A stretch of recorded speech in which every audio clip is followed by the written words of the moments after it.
Pour ce que l'Esprit veut nous donner ce matin, je vais vous inviter à tourner dans le livre aux Hébreux, chapitre 12. Dans le livre aux Hébreux, chapitre 12, nous allons lire le verset 25 et le verset 26.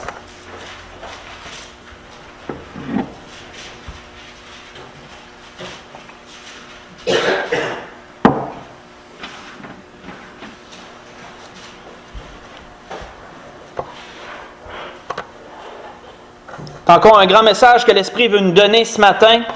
Dans le livre aux Hébreux, chapitre 12, je vais lire le verset 25.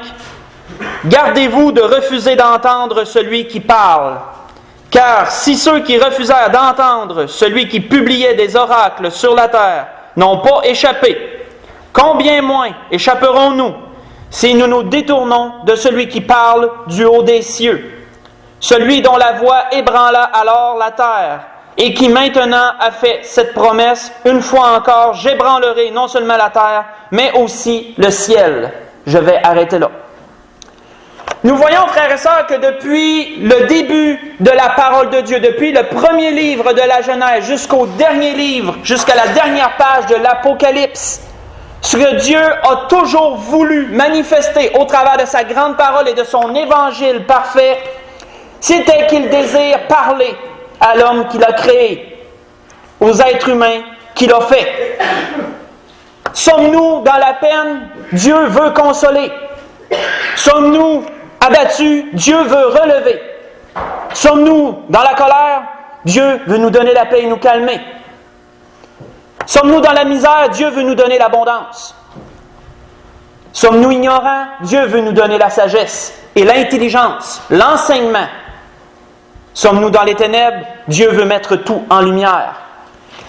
Peu importe notre circonstance, Dieu veut la combler. Mais de quelle façon le fait-il? C'est en nous parlant. C'est en parlant que Dieu veut combler chacune des lacunes qui sont dans notre vie. Chacun des besoins que nous avons, premièrement moraux et physiques, Dieu veut les combler. Mais c'est par sa parole qu'il fait ces choses. Nous voyons que le Seigneur disait lui-même, lorsqu'il était ici-bas, dans le message du Sermon sur la montagne, « Car votre Père sait de quoi vous avez besoin avant que vous le lui demandiez. » Matthieu 6, verset 8. Dieu connaît, frères et sœurs, chacun de vos besoins. Dieu sait lorsque vous êtes seul dans votre chambre et que vous souffrez d'une certaine façon, Dieu sait comment vous consoler, vous guérir, vous exhorter. Que vous soyez au travail, que vous soyez à la maison, sur la route, Dieu connaît votre état à chacun des endroits où vous vous trouvez. Tout est en lumière, tout est nu et à découvert devant lui, comme il est dit dans Hébreux chapitre 4, verset 16, dans ces coins-là. Tout est nu et à découvert à ses yeux. Il nous voit tels que nous sommes, où que nous soyons. Et Dieu veut nous parler, frères et sœurs. Comme il le fait ce matin, Dieu veut toujours nous parler. Mais nous voyons qu'il y a aussi un ennemi, que la Bible nous dit, Satan, qui lui, frères et sœurs, son rôle, qu'il s'est donné lui-même, son but, est d'empêcher, de nous empêcher d'écouter ce que Dieu veut nous dire. Parce que Satan connaît la puissance de la parole de Dieu. Nous voyons que Jérémie a dit, ma parole, en parlant de la parole de l'Éternel et non de la sienne, ma parole n'est-elle pas comme un feu, dit l'Éternel, comme un marteau qui brise le roc? La parole, frères et sœurs, elle a un pouvoir qui est incommensurable, un pouvoir qui s'étend sur toute chose et qui ne s'éteint pas. La parole de Dieu est comme un feu, mais elle est aussi autre chose. Nous voyons que David disait dans le psaume 119, verset 105, « Ta parole est comme une lampe à mes pieds, elle est une lumière sur mon sentier. » Et l'auteur d'Hébreux, que nous connaissons bien, disait que la parole de Dieu est vivante et efficace, plus tranchante qu'une épée quelconque à deux tranchants, pénétrant jusqu'à séparer jointure et moelle, âme et esprit. Elle juge les sentiments et les pensées du cœur, disait l'auteur d'Hébreux. La parole de Dieu, frères et sœurs, elle a une puissance indéniable. Et c'est pourquoi Satan le sait. Et de quelle façon Satan peut-il nous empêcher de bénéficier de tout ce que Dieu veut nous donner? C'est en nous empêchant d'écouter ce que Dieu a à nous dire. Nous voyons dans ce que nous venons de lire ici, l'auteur a dit au verset 25, « Gardez-vous de refuser d'entendre celui qui parle. » Il y a deux mots ici qui manifestent une des choses dans lesquelles Satan veut nous amener pour qu'on n'écoute pas ce que Dieu veut nous dire. Le mot « refuser » et le mot « détourner » qui se trouvent les deux dans le verset 25. Satan, de multiples façons, veut nous amener à détourner l'oreille de ce que Dieu veut nous dire et à refuser d'entendre la moindre parole qu'il prononce. Parce que si Satan réussit à empêcher cette parole de venir dans notre oreille, de pénétrer dans notre cœur, s'il réussit à nous empêcher de faire cela, Satan bloquera la bénédiction que Dieu veut nous donner. Satan ne peut pas empêcher Dieu de parler. Ça, c'est clair. Mais Satan peut nous empêcher, nous, d'écouter ce que Dieu a à nous dire. Ça aussi, c'est clair. Tournons, frères et sœurs, dans le livre de Zacharie. Dans le livre de Zacharie, au chapitre 7, nous verrons que Zacharie emploie des mots semblables à celui que l'auteur d'Hébreux a dit ici.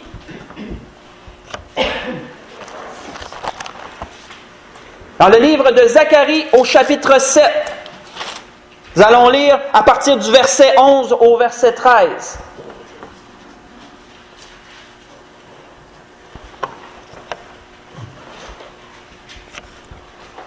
Vous savez, les tactiques de Satan, frères et sœurs, sont très multiples. Et la puissance de Satan réside, frères et sœurs, en une chose. Entre plusieurs, c'est dans l'ignorance des gens. C'est dans l'ignorance des gens que la puissance de Satan réside. Parce que tant que les gens sont ignorants de la volonté de Dieu, il peut les manipuler à souhait. Il peut faire ce qu'il veut de ces gens-là. Mais une fois qu'une personne commence à se demander « Que puis-je faire pour être sauvé? » Je peux vous dire qu'à partir de ce moment-là, Satan va multiplier tout pour que cette personne-là ne le sache pas. Parce qu'à partir du temps qu'une personne passe des ténèbres à la lumière de la puissance de Satan à Dieu, comme il est dit dans la parole, le voile est levé et elle n'est plus aveugle sur cet être malveillant qui est constamment là. Les gens viennent à la compréhension que oui, Satan n'est pas un mythe. Satan n'est pas une légende. Ce n'est pas l'être rouge qu'on peut voir dans certaines caricatures avec des grandes cornes, un corps à moitié de taureau et à moitié d'humain. C'est pas celui qui se promène avec son trident ou qui a des ailes en forme de chauve-souris. Toutes ces choses, Satan les a amenées dans l'esprit de l'homme pour dénigrer sa personne, pour amener les gens à en rire et à penser quoi? Que Satan n'existe pas vraiment. C'est une belle histoire pour faire peur aux enfants. C'est un peu la définition du mal, mais il n'existe pas vraiment. Satan, frères et sœurs, dans ses tactiques, a amené les gens aujourd'hui à ne plus croire qu'il existe, et c'est là sa plus grande réussite. Nous voyons, frères et sœurs, que sa force réside dans l'anonymat. Satan, c'est un être anonyme. C'est celui qui, en arrière de chaque scénario, ne se fait jamais voir, mais les a tout orchestrés, a tout dirigé, les différentes choses pour en arriver à la conclusion, la destruction, le mal, la misère, la peine, la pauvreté, tout ce que vous voulez. Satan est derrière tout cela par son arme la plus efficace, le péché, qu'il a introduit dans le monde, dans la Genèse, comme nous le savons. Et depuis Satan s'efforce de toutes les façons possibles de demeurer dans l'arrière-scène et de ne pas être vu des gens, de ne pas être connu de qui que ce soit. Il reste dans l'anonymat. Pensez-vous que ça dérange Satan qu'on rise de lui? Pensez-vous que ça dérange Satan qu'on le caricaturise de différentes façons et qu'on le trouve drôle? Absolument pas. Parce que de cette façon, les gens ne le prennent pas au sérieux.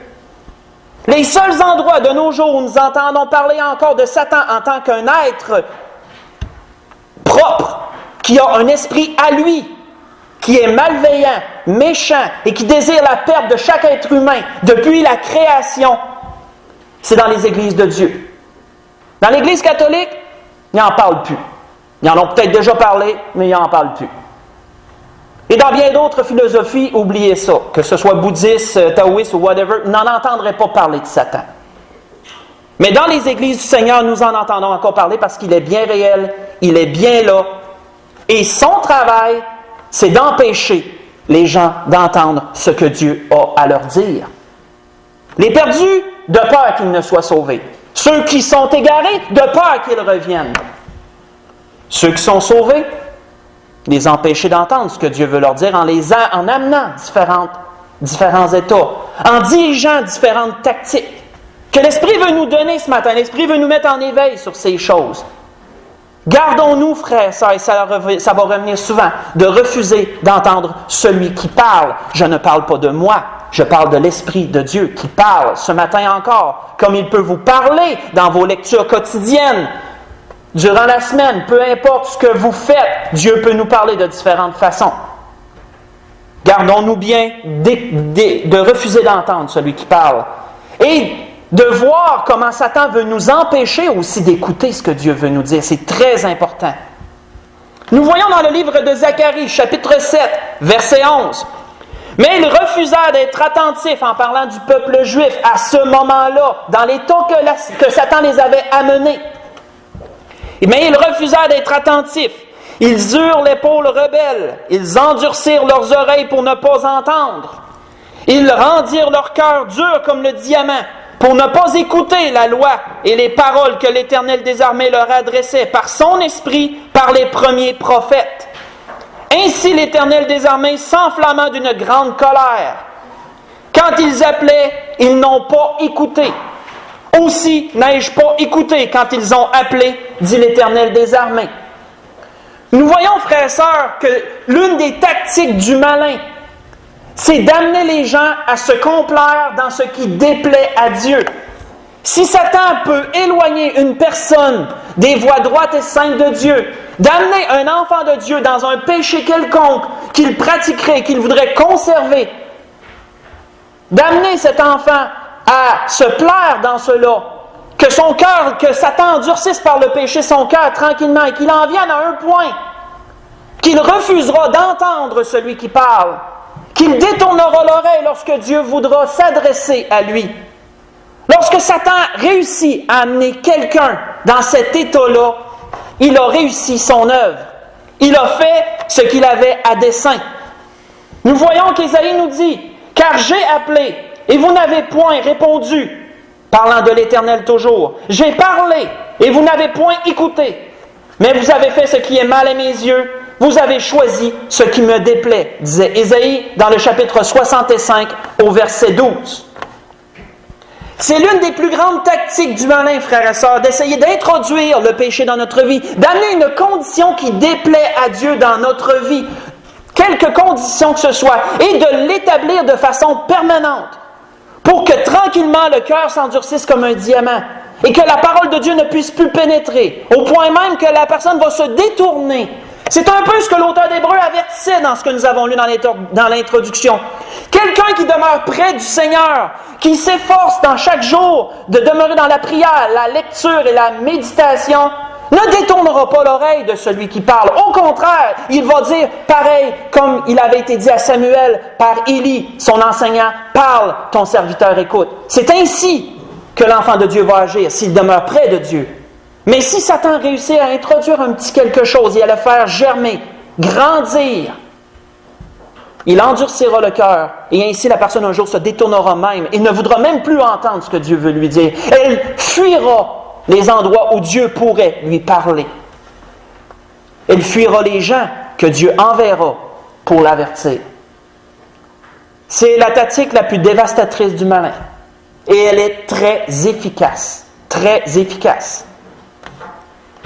On voit pourtant qu'Ésaïe, ce que je vous ai lu tantôt, c'était dans Ésaïe 65. C'était à peu près à la fin du livre d'Ésaïe. Mais nous voyons dans la première page du livre d'Ésaïe, pas besoin d'y tourner, mais dans la première page, voici comment Dieu commence au verset 2 du chapitre 1. « Si eux écoutez, terre prête l'oreille, car l'Éternel parle. » Dieu veut parler, frères et sœurs. Dieu parle ce matin par son esprit, mais Dieu veut toujours nous parler par sa parole, peu importe où nous soyons. Comme je l'ai mentionné, Dieu connaît toutes choses. Et Dieu veut nous secourir, il veut nous venir en aide. Mais soyons conscients que l'ennemi, lui, le sait.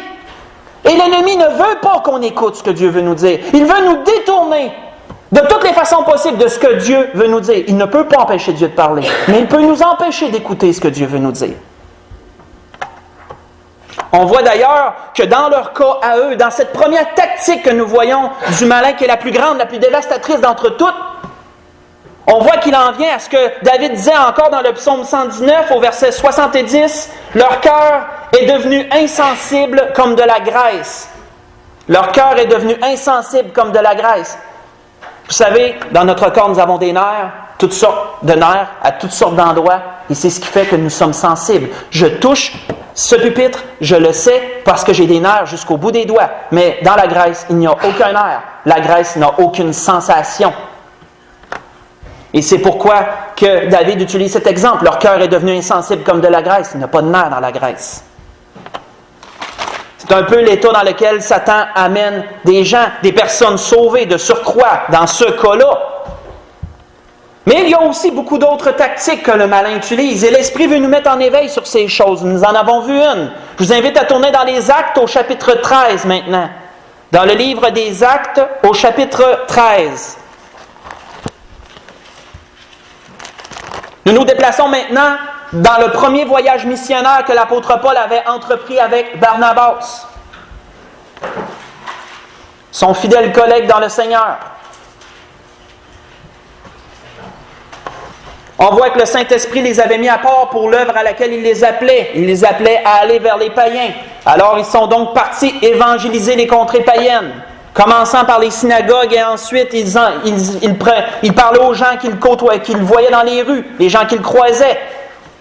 Ils répandaient la parole du Seigneur. Nous voyons ici, à partir du verset 6 des Actes, au chapitre 13, ayant ensuite traversé toute l'île jusqu'à Paphos, ils trouvèrent un certain magicien, faux prophète juif nommé Bar-Jésus, qui était avec le proconsul Sergius Paulus, homme intelligent.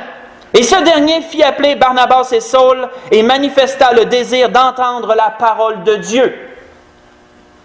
Mais Élymas, le magicien, car c'est ce que signifie son nom, leur faisait opposition, cherchant à détourner de la foi le proconsul. Alors Saul, appelé aussi Paul, rempli du Saint-Esprit, fixa les regards sur lui et dit « Homme plein de toute espèce de ruse et de fraude, fils du diable, ennemi de toute justice, ne cesseras-tu point de pervertir les voies droites du Seigneur?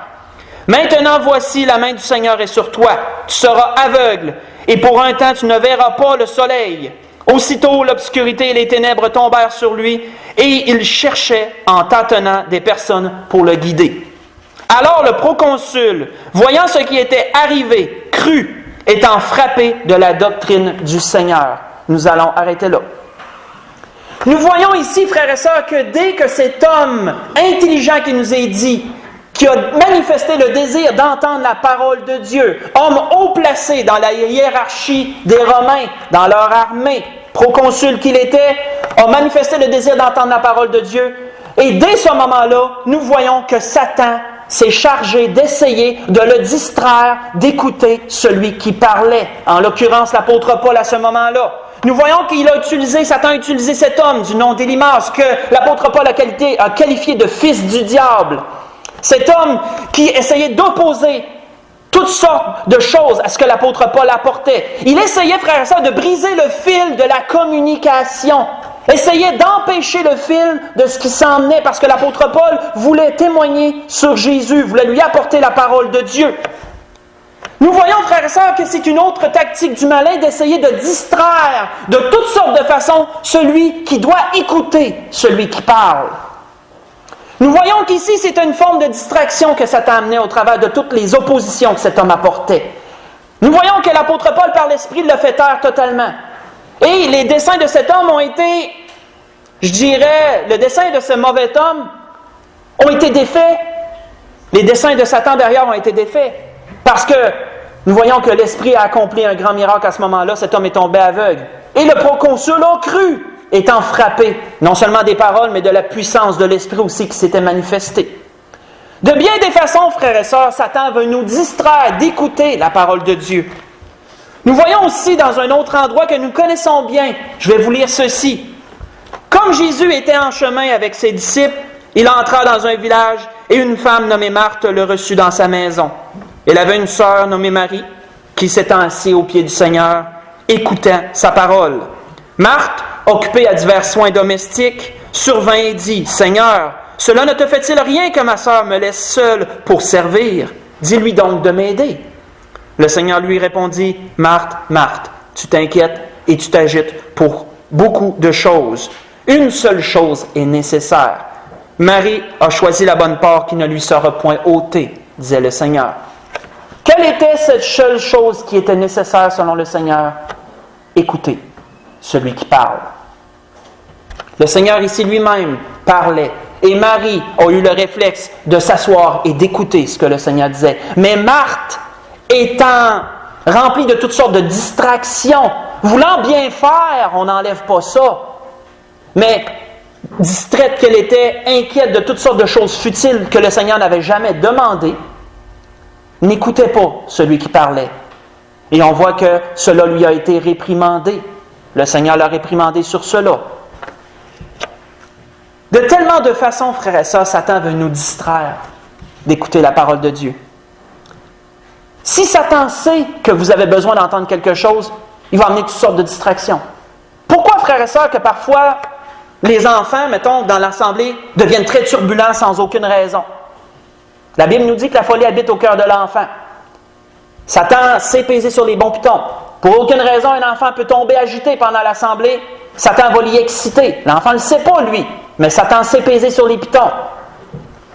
Satan veut distraire l'Église, veut distraire les gens d'écouter celui qui parle. Et ça, ce n'est qu'une seule façon. Satan a bien d'autres façons de le faire, vous savez. Pourquoi? Parce que Satan sait ce que vous avez besoin, lui aussi. Il sait la parole que vous avez besoin d'entendre. Et si Dieu a envie de vous la donner, Satan ne l'empêchera pas de parler, il ne peut pas le faire. Mais Satan va vous empêcher d'écouter. Il va vous distraire de différentes façons. Êtes-vous inquiet ce matin de ce que vous allez faire cet après-midi? Pensez-vous à toutes sortes de choses que vous voulez faire, des projets quelconques? Satan a-t-il manipulé les circonstances durant la semaine pour qu'il y ait quelque chose qui se génère et que ce matin, votre esprit ne soit pas entièrement ici? Que votre corps y soit, mais que votre esprit soit ailleurs, peut-être encore chez vous, peut-être à votre travail ou ailleurs. Satan a apporté des distractions. Pour quelle raison? Pour vous empêcher d'écouter celui qui parle. Pas moi. Vous empêcher d'écouter l'Esprit qui veut vous parler. Nous voyons que Pierre disait, lui, « Et nous tenons d'autant plus certaine la parole prophétique à laquelle vous faites bien de porter attention, disait l'apôtre Pierre. 2 Pierre, chapitre 1, verset 19. La parole prophétique auquel vous faites bien de porter attention. Pierre, lui aussi, qui avait été distrait au moment où il mentionne cela. Pierre qui relatait le temps où il avait vu la transfiguration, où il avait vu le Seigneur dans toute sa gloire. Et que là, lui, aurait voulu construire des tabernacles pour les 3 personnes qui s'y trouvaient, mais qui a entendu la voix du ciel qui lui a dit « Voici mon fils bien-aimé en qui j'ai mis toute mon affection, écoutez-le ». Et les 2 autres ont disparu, il n'y est resté que le Seigneur. L'apôtre Pierre avait bien retenu la leçon. C'est pourquoi il nous dit ceci. Portez attention à la parole prophétique qui vous est donnée. Écoutez-le, lui. Dieu vous parle ce matin. Dieu veut vous parler. Ne vous laissez pas distraire par le malin. Lorsqu'on est distrait, les paroles ne pénètrent pas très profond. Quelqu'un nous parle et qu'on est distrait, et ensuite la personne peut-être s'en aperçoit, ça m'arrive souvent malheureusement avec ma femme, qu'elle me dit « Qu'est-ce que j'ai dit? » Il en dit un bout, le mieux que je peux y dire, mais je ne peux pas tout y dire, parce que j'étais distrait. Je n'ai pas tout capté. C'est la même chose avec Dieu, frères et sœurs. Si Dieu nous parle et que Satan réussit à nous distraire de différentes façons, lorsqu'on va s'en retourner, peut-être qu'on va se dire « C'était quoi le message donc? Qu'est-ce que des choses qui se sont dites? » On ne captera pas tout. Satan a réussi. Il a réussi à nous distraire, à nous préserver d'écouter celui qui parle. Tournons un petit peu plus loin dans les Actes au chapitre 17 cette fois-ci. Au chapitre 17, pas tellement plus loin. Toujours dans le livre des Actes. Nous allons commencer à partir du verset 18. Nous avons vu 2 tactiques jusqu'à présent. Introduire le péché dans notre vie d'une façon permanente, nous donner à le pratiquer, va endurcir notre cœur et nous amener nous-mêmes à nous détourner de celui qui parle. D'une autre façon, une autre tactique du malin, amener les distractions pour nous empêcher de capter ce que l'Esprit veut nous donner, nous empêcher d'écouter pleinement celui qui parle. On voit dans les Actes au chapitre 17, juste pour vous mettre dans le contexte, dans son deuxième voyage missionnaire, cette fois-ci l'apôtre Paul était avec Silas, un autre collègue dans le Seigneur. Nous voyons qu'il a été dans une ville de Thessalonique, c'est ce que nous voyons dans le début du chapitre 17, je fais seulement vous le relater, et que là, Satan a excité des Juifs, il a excité la jalousie dans le cœur de beaucoup de Juifs parce que beaucoup de païens venaient au Seigneur et étaient attentionnés à ce que Paul et Silas disaient. Les Juifs ont su provoquer une révolte et Paul et Silas ont dû fuir. Nous voyons qu'ils ont fui de ville en ville, à 2-3 villes différentes. L'apôtre Paul a été laissé seul à Athènes et il attendait que Silas et Timothée viennent le rejoindre. Et il nous est dit au verset 18 que pendant qu'il était à Athènes, juste un peu avant, verset 16-17, vous savez, les Athéniens, c'était la capitale grecque à l'époque, et Athènes était remplie d'idolâtrie de tout genre, des statues de tout genre, des temples de toutes sortes de dieux différents. Et l'apôtre Paul était irrité à la vue de toute cette idolâtrie manifeste, c'est ce qu'il nous est dit. Et l'apôtre Paul a essayé immédiatement d'aller parler aux Juifs dans la synagogue, à son habitude, aller parler du Seigneur. Il nous est dit au verset 18, « Quelques philosophes épicuriens et stoïciens se mirent à parler avec lui. Et les uns disaient, « Que veut dire ce discoureur ?» D'autres, l'entendant annoncer Jésus et la résurrection, disaient, « Il semble qu'il annonce des divinités étrangères. » Alors ils le prirent et le menèrent à l'Aréopage. L'Aréopage, c'était une grande arène qui était consacrée au dieu Mars à l'époque. Et c'était là que tous ceux qui voulaient parler de quelques philosophes que ce soit, qui voulaient discourir, allaient. C'est comme un peu un amphithéâtre. Les gens pouvaient s'asseoir et écouter. Parce qu'il nous est dit à la fin au verset 21, « Or, tous les Athéniens et les étrangers demeurant à Athènes ne passaient leur temps qu'à dire et à écouter des nouvelles. » Souvenez-vous, à cette époque-là, il n'y avait pas de radio.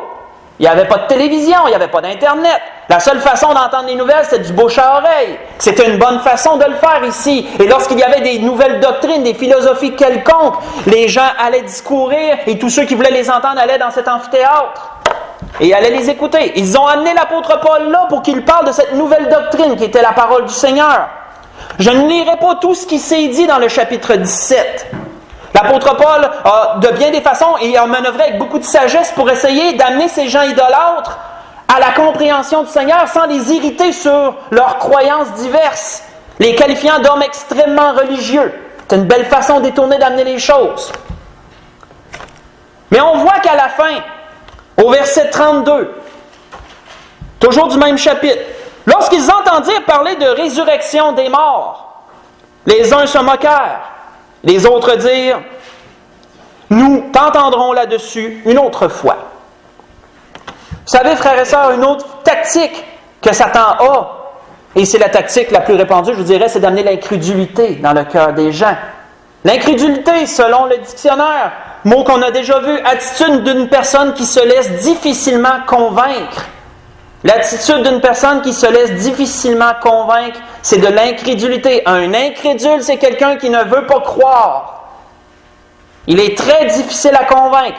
L'incrédulité, frères et sœurs, est répandue dans le cœur des gens de nos jours d'une façon extrême. Nous voyons qu'à ce moment-là, à cause de tout ce qu'ils avaient entendu des divers dieux qu'ils avaient, l'incrédulité, Satan avait déjà réussi à manœuvrer pour l'ancrer dans le cœur des gens. Tant que l'apôtre Paul a parlé de Jésus, ça l'allait. Lorsqu'il a parlé de cette manifestation de la puissance de Dieu qui avait attesté que Jésus était au-dessus de tous parce qu'il avait ressuscité des morts, ça allait été trop pour la plupart des gens. L'incrédulité a mis une barrière aux paroles qui étaient données. Qu'est-ce qu'ils ont dit à ce moment-là? On t'écoutera une autre fois là-dessus. L'incrédulité, frères et sœurs, empêche ceux qui l'ont d'écouter celui qui parle. Nous le voyons très clairement ici. Nous voyons, frères et sœurs, que le Seigneur, un jour, parlant à ses disciples, dans la première grande parabole qu'il a donnée, celle des semences, a dit ceci à propos de la première terre. Juste une petite phrase que je vais vous donner. Le semeur sème la parole. Les uns sont le long du chemin où la parole est semée, Quand ils l'ont entendu, aussitôt Satan vient et enlève la parole qui a été semée en eux. Est-il dit dans Marc chapitre 4, versets 14 et verset 15. Le seul temps où Satan peut faire ça, c'est lorsque la personne a refusé d'écouter ce qui est dit. Si la personne accueille cette parole à bras ouverts et avec un cœur ouvert, Satan ne pourra pas l'empêcher d'y pénétrer parce que l'esprit verra. Mais si la personne, de quelque façon que ce soit, rejette, ferme l'oreille, détourne de celui qui parle, cette parole-là tombera par terre et Satan, comme un concierge qui voit de la poussière, va ramasser ça, va jeter ça en poubelle, va dire « Tiens, il n'y a plus rien. Je l'ai enlevé. » Et c'est son désir. Nous rencontrons, frères et sœurs, l'incrédulité de nos jours de toutes sortes de façons. Lorsque nous essayons d'amener la doctrine du Seigneur, les gens nous ramènent toutes sortes de choses à la figure. Toutes sortes de raisons, toutes sortes de points. Juste une petite mention, même je n'irai pas trop parce que je pourrais m'extrapoler, comme vous commencez à me connaître assez, je pourrais m'extrapoler longtemps. Le service funéraire vendredi du grand-père à Catherine, j'ai vu de l'incrédulité là-bas à son plein, je peux vous dire. Je me sentais un peu comme l'apôtre Paul à Athènes, quasiment, lorsque j'ai dit ces choses. Où le curé a parlé de bien des choses qui allaient confier l'âme du défunt à Dieu. Il l'a répété au moins une centaine de fois qu'il avait le pouvoir de confier l'âme du défunt à Dieu. Il a fait jouer un cantique Ave Maria pour inviter Marie à venir chercher son âme et l'accompagner au ciel. Il a parlé qu'il renouvelait les vœux de son baptême à la naissance, que de cette façon-là, c'était un enfant de Dieu, c'était assuré. Je bouillais dans mon bain. Je bouillais, Catherine aussi. Les deux, on n'était pas très friands de tout ce qui se passait. Et que par la suite, mes beaux-parents, eux, qui croient à la réincarnation, à la pensée positive et à toutes sortes de choses, sont venus discourir et amener comme de quoi que son grand-père était rendu parmi le vent, qui est dehors, parmi les étoiles du ciel, un peu comme le Saint-Esprit, il est partout en même temps, lui aussi. Si on a besoin de lui, on n'a seulement qu'à l'appeler, il peut venir nous aider, puis toutes sortes de choses. Puis après ça, quand le curé a recommencé à parler, il a approuvé tout ça, puis il disait oui, si vous avez besoin de relève, vous avez juste à l'appeler, il va être là pour vous, il va venir vous aider. L'incrédulité, frères et sœurs. J'ai pas pu placer un seul mot cette journée-là. J'avais à cœur, avant de partir, j'ai dit au Seigneur, Seigneur, j'aimerais ça apporter un petit quelque chose. Essayer d'amener ta parole. Puis le Seigneur m'avait bien averti. Tu ne pourras pas rien amener cette journée-là. Puis ça a été le cas. Je peux vous dire que ça a été le cas, j'ai rien pu amener. Tellement d'incrédulité, tellement de fausseté. On n'a pas parlé bien cette journée-là. On avait hâte de partir aussi. Mais c'est pour dire quoi? L'incrédulité est un moyen tactique très efficace de la part de Satan pour fermer l'oreille à ceux qui doivent écouter ce que le Seigneur veut leur dire. Très efficace. Et vous savez, souvent, on pense à l'incrédulité, puis on pense que c'est seulement pour les païens, l'incrédulité. Mais prenons garde, frères et sœurs, ce matin. Un enfant de Dieu peut devenir incrédule sur une portion des Écritures. Lorsque Dieu parle, quelqu'un peut-être se dit, c'est certainement pas à moi que Dieu veut dire ça. Dieu parle sûrement pas de moi. Sûrement que c'est pour un autre, mais c'est pas pour moi. Ça, c'est de l'incrédulité, frères et sœurs. Si Dieu veut nous parler ce matin, si Dieu veut nous dire quelque chose, et que peut-être on dit, moi, j'ai pas besoin de ça. C'est une forme d'incrédulité. Peut-être pas incrédule sur toutes les Écritures, mais sur le sujet que l'Esprit nous donne ce matin, peut-être qu'on l'est. C'est une forme d'incrédulité. Et l'Esprit nous met en garde sur cela. Prenons garde à l'incrédulité. Prenons garde, parce que l'incrédulité va endurcir le cœur elle aussi. L'incrédulité va fermer l'oreille aussi à celui qui parle. Et nous n'écouterons pas parce que nous ne pensons pas que ça s'adresse à nous. Nous ne pensons pas en avoir de besoin. Si vous voulez lire pendant la semaine, je vais vous donner un petit devoir si vous voulez lire pendant la semaine. Vous pouvez lire dans le livre des Rois, 1er Roi chapitre 22. Si vous voulez avoir une lecture pendant la semaine, du verset 1 au verset 40. Vous y verrez une histoire, vous y verrez quelque chose qui s'est passé dans l'histoire des Juifs, dans le temps des rois. 2 rois, un d'Israël, un de Juda, qui se sont alliés ensemble pour une guerre. Et le roi Achab, qui est un roi idolâtre à cause de sa femme Jézabel, avait une multitude de faux prophètes avec lui. Le roi Josaphat, qui est un roi qui craignait Dieu, qui aimait le Seigneur, a demandé à Achab, peut-on consulter l'Éternel avant d'aller en guerre? Achab, il a fait venir toute sa clique, puis ils ont tous dit, vas-y, vous allez vaincre, vous allez battre et tout. Là, Josaphat ne marchait pas, il dit, il n'y a pas un vrai prophète de l'Éternel ici. Achab, il dit, il y en a un, mais je l'ai, c'est Miché. Il dit toujours des choses mauvaises. Il prophétise toujours du mal contre moi. Il n'y a jamais rien de bien qui sort de sa bouche. Josaphat a dit, fais-les venir quand même, parle pas comme ça, fais-les venir. Puis Michée, lui, après avoir dit ce qu'Achab voulait entendre, là, Achab il a dit, combien de fois je vais te faire jurer de me dire la vérité, toute la vérité au nom de l'Éternel. Puis là, Michée il a dit, vous allez perdre, puis tout le monde va être éparpillé partout. Je vous dis ça en mes propres mots, là, pour aller le voir. Mais nous voyons qu'Achab et Josaphat sont quand même allés en guerre. Ils sont quand même partis malgré que Michée il a dit de ne pas aller. C'est une forme d'incrédulité. Et Achab est mort. Michée l'avait prophétisé, Achab est mort. Josaphat a pu retourner tranquillement chez eux, lui, mais il y a un prophète qui a été l'avertir comme de quoi il avait mal agi par après. Dieu veut toujours parler. Dieu veut toujours parler. Mais c'est à nous, frères et sœurs, d'écouter. C'est à nous d'écouter. Mais l'ennemi ne veut pas qu'on écoute la moindre parole. Pourquoi? Parce que l'ennemi sait la puissance qu'elle a, la parole. La parole, frères et sœurs, elle peut transformer des cœurs. Elle peut modifier l'esprit des gens. Elle peut donner du courage dans des temps où nulle autre parole ne pourrait le faire. Elle peut donner de l'espérance dans un temps où nulle autre parole ne pourrait vous donner cette espérance. La parole peut faire des choses extraordinaires, frères et sœurs, et Satan le sait. Et la meilleure façon qu'il a de nous en priver, c'est de nous éviter d'écouter celui qui parle. Dernièrement, pour aller vers la conclusion, tournons dans Thessaloniciens, dans le premier livre des Thessaloniciens au chapitre 2. Dans le premier livre aux Thessaloniciens au chapitre 2. Nous lirons le verset 17 et le verset 18. Nous allons vers la conclusion. Nous avons vu 3 tactiques jusqu'à présent que l'ennemi utilise. La plus efficace, introduire le péché d'une façon permanente, endurcir le cœur pour que la personne elle-même se détourne l'oreille de celui qui parle. Deuxièmement, distraire les personnes qui veulent entendre parler de Dieu, de sorte qu'ils ne captent pas tout. Troisièmement, l'incrédulité. La personne va fermer son oreille aussi volontairement. Satan va pouvoir passer et enlever ce qui a été semé, enlever ce qui a été dit. La personne va s'en aller et elle ne se souviendra plus de ce qui a été dit. Elle va l'oublier assez vite. Et dernièrement, une autre tactique. 1 Thessaloniciens, chapitre 2, verset 17 et verset 18. Pour nous, frères, disait l'apôtre Paul, après avoir été quelque temps séparés de vous, de corps mais non de cœur, nous avons eu d'autant plus ardemment le vif désir de vous voir.